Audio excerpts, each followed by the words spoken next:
தமிழ்நாட்டின் ஒரு சில பகுதிகள், புதுச்சேரி மற்றும் காரைக்கால் பகுதிகளில் இன்றும் நாளையும் இடிமின்னலுடன் கூடிய லேசானது முதல் மிதமான மழை பெய்யக்கூடும் என தெரிவிக்கப்பட்டுள்ளது. அடுத்த 5 நாட்களுக்கு அதிகபட்ச வெப்பநிலை தமிழ்நாடு, புதுச்சேரி மற்றும் காரைக்கால் பகுதிகளில் பொதுவாக 2 முதல் 3 டிகிரி செல்சியஸ் படிப்படியாக உயரக்கூடும் என்றும், அடுத்த 24 மணி நேரத்திற்கு அதிகபட்ச வெப்பநிலை இயல்பை விட சற்று குறையக்கூடும் எனவும் குறிப்பிடப்பட்டுள்ளது.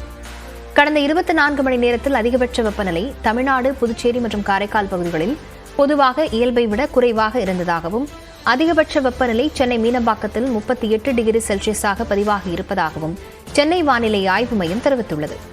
குமரிக்கடல் பகுதிகள், மன்னார் வளைகுடா மற்றும் தென் தமிழக கடலோர பகுதிகளில் இன்று சூறாவளி காற்று வீசக்கூடும் என்றும், மத்திய வடக்கு வங்க கடல் பகுதிகளிலும் வடக்கு அந்தமான் மாலத்தீவு பகுதிகளிலும் சூறாவளி காற்று வீசக்கூடும் என்பதால் அந்த பகுதிகளுக்கு மீனவர்கள் செல்ல வேண்டாம் என்றும் அறிவுறுத்தியுள்ளது.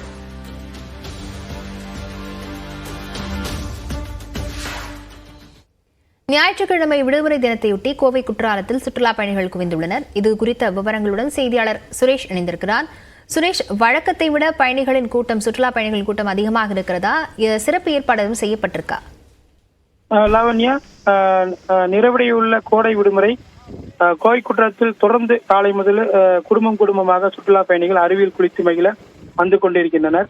கோவை சிறுவாணி சாலையில் அமைந்துள்ள கோவை குற்றால அருவி கோவையின் முக்கிய சுற்றுலா தலங்களாக ஒன்றாக உள்ளது.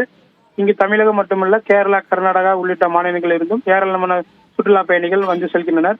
தற்போது கோடை விடுமுறை காரணமாக தினமும் ஏராளமான சுற்றுலா பயணிகள் குடும்பமாக வந்து செல்கின்றனர். இந்நிலையில் கோடை விடுமுறை நிறைவடையும் தருவாயில் உள்ளதால் தினமும் கோவை மாவட்டமல்ல, பல்வேறு மாவட்டங்களில் இருந்தும் ஏராளமான சுற்றுலா பயணிகள் வர தொடங்கியுள்ளனர்.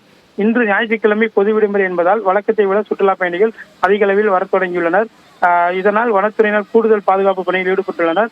மேலும் நீண்ட வரிசையில் காத்திருந்து சுற்றுலா பயணிகள் டிக்கெட் வாங்கி உள்ளே செல்கின்றனர். கூட்டம் அதிகரித்ததால் ஒவ்வொரு குழுக்களாக பிரித்து நேர அடிப்படையில் வனத்துறையினர் சுற்றுலா பயணிகளை உள்ளே அனுமதித்து வருகின்றனர். அண்மையில் கோவை மாவட்டத்தில் தொடர்ந்து மழை பெய்து மீண்டும் பழையபடி காலநிலை மாறியுள்ளதால் மேற்கு தொடர்ச்சி மலை அடிவாரங்களில் பெய்த கனமழையால் குற்றால அருவியில் சீரான நீர்வரத்து வருகிறது. அதனால் சுற்றுலா பயணிகள் நீரில் குளித்து மகிழ்கின்றனர். அதே நேரத்தில் சுற்றுலா பயணிகளின் உடைமைகளை வனத்துறையினர் கண்காணித்து சோதனை செய்த பிறகு பின்னர் அனுப்பி வைக்கின்றனர்.